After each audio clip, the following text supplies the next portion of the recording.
बिल्लाहि मिनश्शैतानिर्रजीम बिस्मिल्लाहिर्रहमानिर्रहीम। झूठी आबरू के लिए बनावट ना करो।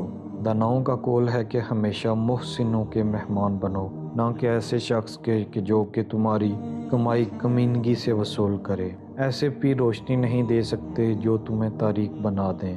जब इसके बातन में नूर नहीं तो दूसरे इससे कैसे रोशनी हासिल कर सकते हैं। एक चंदिया किसी की आंख का क्या इलाज करेगा कि इसका दिल तारीक है और ज़ुबान तेज़ है। इसमें ना ही खुदा की बू है और ना असर। इसने दरवेशों की बाज़ बातें चुरा रखी हैं ताकि गुमान हो कि वो कुछ है।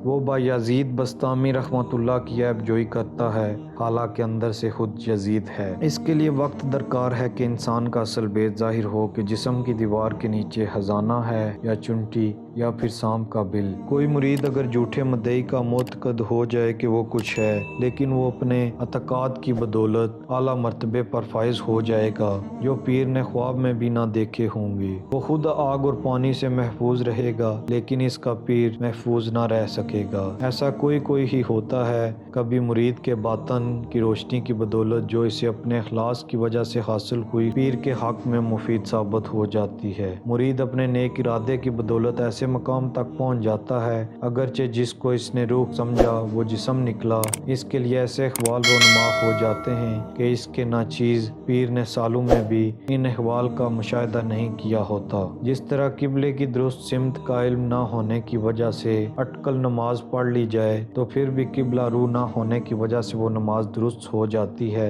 हमें अपने रूहानी अफलास को छुपाने और झूठी आबरू के लिए बनावट हरगज नहीं करनी चाहिए। मकसूद बयान मौलाना मोहम्मद जलालुद्दीन रूमी रहमतुल्लाह बयान करते हैं कि अगर किसी में ये सिफात मौजूद नहीं कि वो किसी की रहनुमाई कर सके तो इसे चाहिए कि वो रहनुमाई का फरीज़ा अंजाम ना दे। अगर इसकी पैरवी करने वाला इससे वाकिफ नहीं तो इसमें इसकी कोई खता नहीं, बल्कि इस रहनुमा का कसूर है। पैरवी करने वाला अपनी नीयत में इखलास की बदौलत रास्ते से वाकिफ हो जाएगा, मगर इसका रहनुमा इस रास्ते से हरगज़ वाकिफ नहीं हो सकेगा।